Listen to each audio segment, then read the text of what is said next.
ว่าติคุบาตุนี่น้ำหน้าเพชรบ่ได้บดอันนี้มีแต่ตำเอาไม่ใช่บ้างให้ในโรงเอาตรงนี้ถ้าจบซอยใส่ก้อยบ่ซอยใส่ก้อยขัวไก่เรียนที่กระตุกเนาะ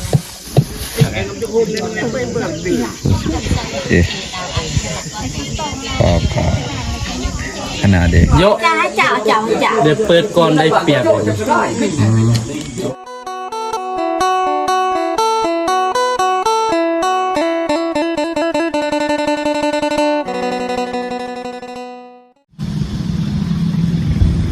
สบายดีสวัสดีเด้อพ่อแม่พี่น้องเพื่อสุขูสุขคน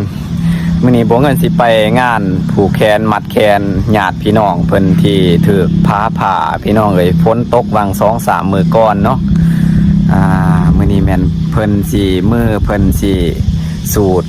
น้ำรดน้ำมนต์แล้วเพิ่นสิอาบน้ำมนต์พี่น้องเอ้ยสิสูตรอีหยังล่ะสูตรถอดบ่แล้วก็สิอาบน้ำมนต์เลยนะพอดีเขาเจ้าได้เอาพระสงฆ์4 องค์พี่น้องเอ้ยเนาะหน้าที่ของบ่เงินกับพี่น้องที่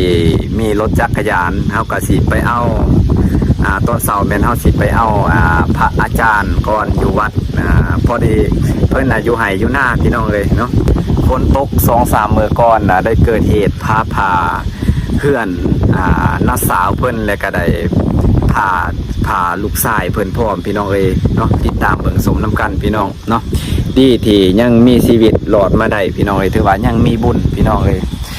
ผ่าน้องชายเพิ่นพี่น้องเนาะมื้อนี้ก็แม่นมื้อเฮาสิไปงานเพิ่นพี่น้องเอ้ยเพิ่นสูตรทอดแล้วก็อาบน้ำรดน้ำมนต์มื้อนี้พี่น้องเอ้ยส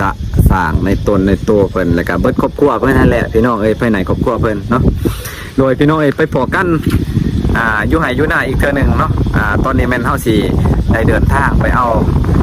พระอาจารย์เพิ่นไปก่อนแล้วก็จังสิไปพอกันอยู่หน้าอีกทีนึงเพราะว่าสิไปเอาพระอาจารย์เฮาก็สิบ่ได้ถ่ายแล้วพี่น้องเอ้ยเกรงใจเพิ่นแต่ก็ย่านบ่ได้แน่ย่านเพิ่นบ่ให้ถ่ายพี่น้องเอ้ยเนาะโดยมาว่าติคุบาตุนี่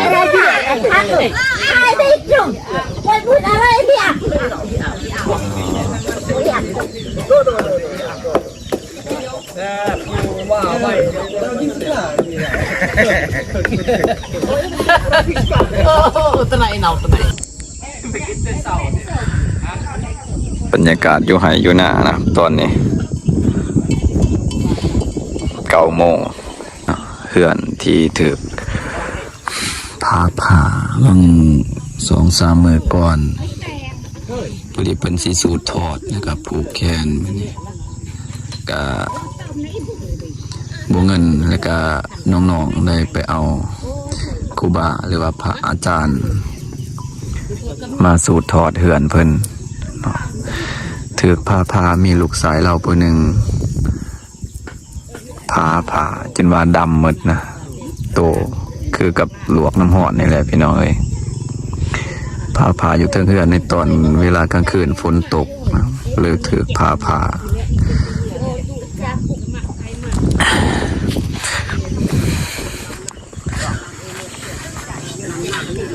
เบิ่งเป็นเฮ็ดอาหารจะกินเด็กทางนี้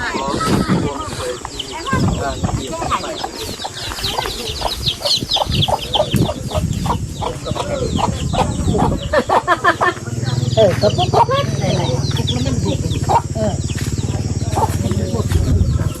หมุนไอ้ต้มน้ำตาลแกะติดเป็นการแกะสมัครไฟมันน้ำหนาเด้ตกน้ำหนาเนี่ยเย้ยพาลงเพชรน้ำหนามุ้ยเป็นจ่าจี้น้ำหนาเพชรบ่ได้บดอันนี้มีแต่ตำเอาไม่ใช่เป็นจะคือบดมาแต่เฮือนคำสั่งบ่มีแต่ละแม่นความจะอยู่คำสั่งก็บดไว้แม่นอันนี้น้ำหนาจากน้ำหนาบ้านโนเพียกโยเนี่ยทางพี่ก็กำลังซอยหมกทั่วเพียกโยกล้าพี่ทางนั้นก็กำลังเก็บแมงหมดแดงหรือว่าหมดสมน่าจะเฮ็ดเมนูก่อนเป็นนางบัวนี่จังได้มาเหมือนนี่ปีใหม่ในเลี้ยงบ่ นี่ลำโซ่แล้วนะ ได้ยินข่าวแต่สายว่าสิเลี้ยงเลย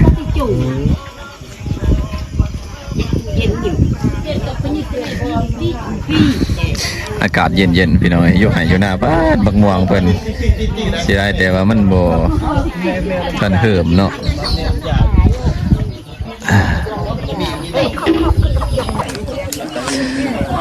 เพิ่นสิเฮ็ดอาหารการกินเนาะมีข้าวปุ่นบ่เห็นมีน้ำหนาบ่ฮู้ว่าเฮาสิได้เพิ่นสิอนุญาตให้เฮาถ่ายอยู่เพราะว่าผู้เพิ่นถือพานะพี่น้องก็บ่ฮู้คือกันโอ้จ้างพี่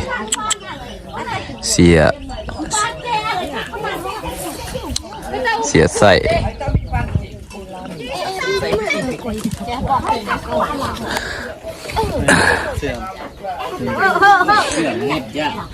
ยามนี้ก็มีฝนตกก็ทุกบอนเลยพี่น้องเป็นตะยานเนี่ยเพราะว่าช่วงฝนตกเริ่มแหลกคลองปีนะเป็นตะยานดิเพราะว่าจักฟ้าดังผ้าเหลืองผ้าผ่าดิอันนี้นี่เพิ่นกำลังเฮ็ดอยู่เฮ็ดกินบ้านเฮาก็จะประมาณนี้แหละอันนี้ก็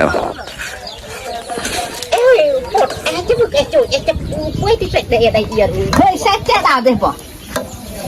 ใส่แจ๊ป่ะลูกอ่ะแจ๊แล้วได้ป่ะเด็ดบ้าบ้าง่ายในโรงเอาตรงนี้ถ้าจุกเราทำขนาดไปเฮ็ดแนวใดดิหมดสมอั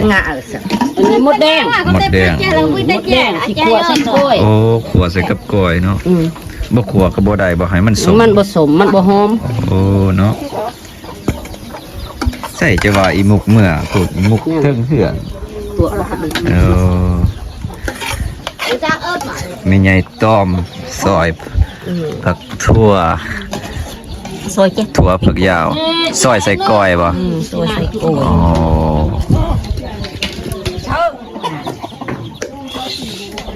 คุณแค่ไม่กบฏเองชีวิต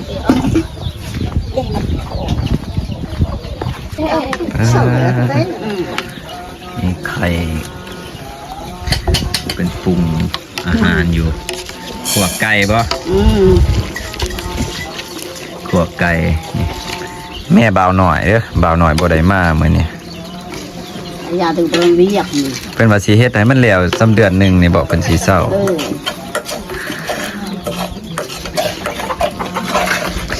บรรยากาศอยู่ไหอยู่นาก็จะประมาณนี้แหละพี่น้องบ้านเฮาบ้านนอกบ้านนาเฮาอากาศเย็นมื้อนี้โอ้คือว่าฝนสิตกอีกได้มื้อนี้ตอนแรงพวกเห็นข่าวพยากรณ์อากาศมันว่าฮอดวันที่17บ่ฝนสิเริ่มตกแต่วันที่อันนี้12บ่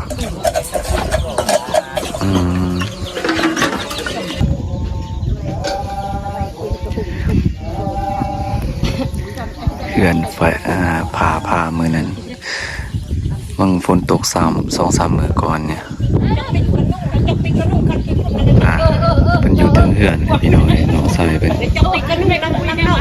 ยวมาเดียว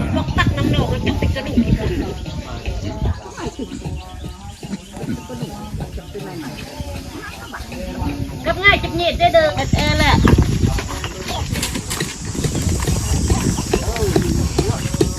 จะแซงเอาก้อนหมูเลยบ่เนี่ยโอ้ยบ่ธรรมดาได้เนาะเจ้าใส่ตูดแต่เสาโพดตูดกอดพระอาจารย์เห็นบ่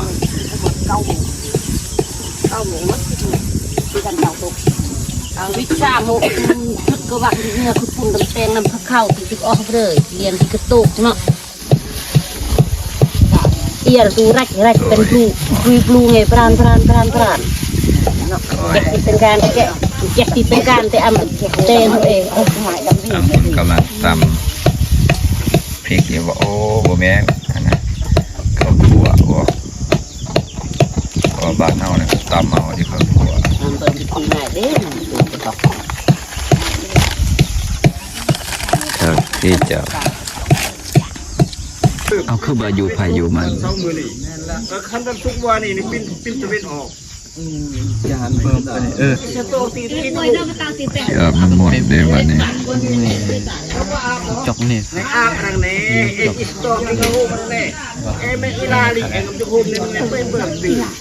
น้ำมัน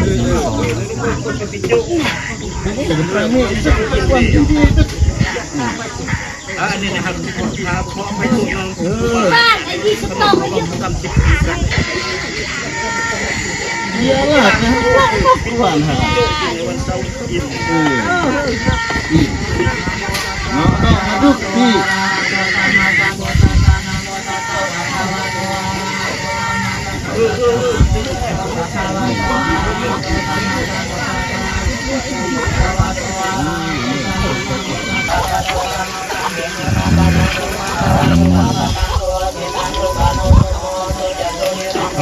แล้วนี่ความเจอมือ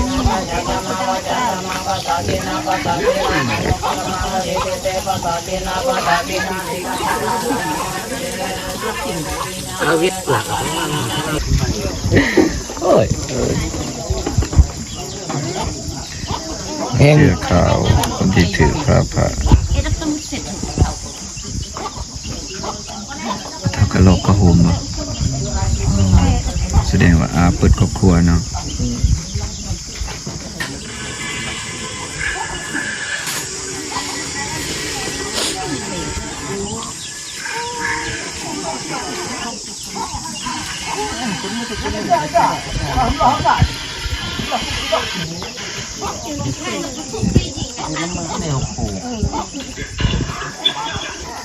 เป็นโตเป็นคือกับสำน้ำหอนหลวก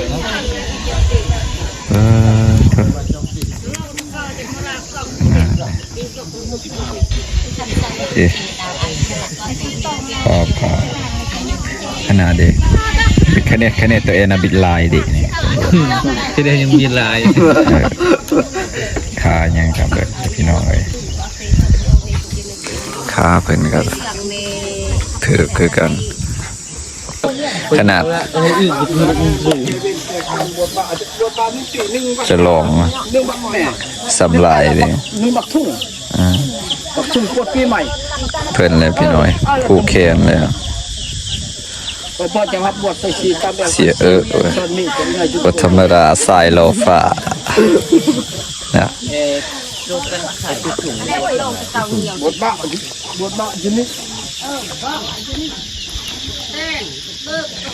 ใช่แล้ว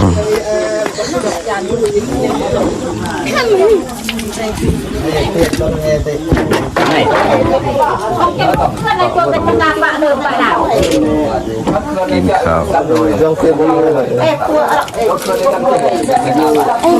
มันหลักอะไรหรอโย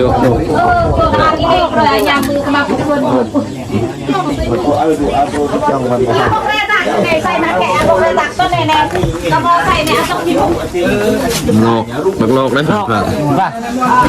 ฮัลโหลเอามันกามันกาเขาจะคุณเลยยี่ยาเขาปุ่นปังรังในเอปะเยอะจ่าเดี๋ยวเปิดก่อนได้เปรียบเปิดแล้วแหละไก่ยังเอ้าเจ้าภาพมืดเลยเจ้าภาพบุกไม่แย่เจ้าภาพบุกินบ่เป็นบ่กับบักแตงแม่นบ่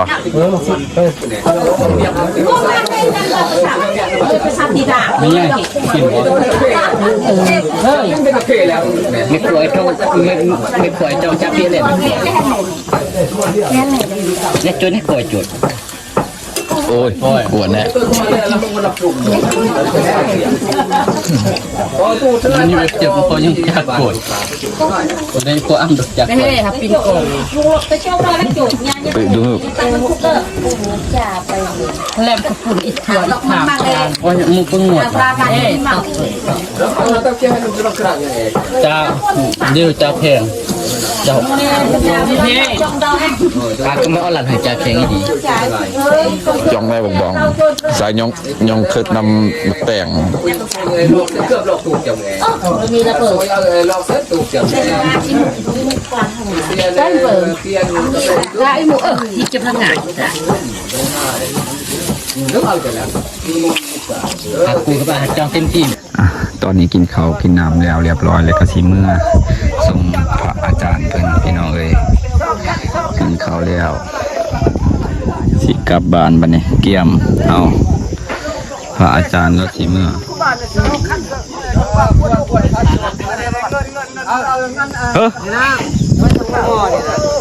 โดย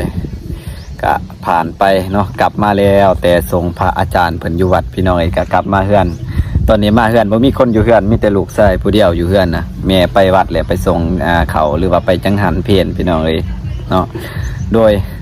สำหรับคลิปนี้ก็จบเพียงสำนี้ขอบคุณขอบใจเด้อพี่น้องที่เขามาเบิ่งมาส้มพี่น้องเอ้ยขอบใจหลายๆเด้อขอให้อยู่ดีมีแห้งเบิดสู่ขู่สู่คนขอให้แข็งแรงเด้อพี่น้องบ๊ายบาย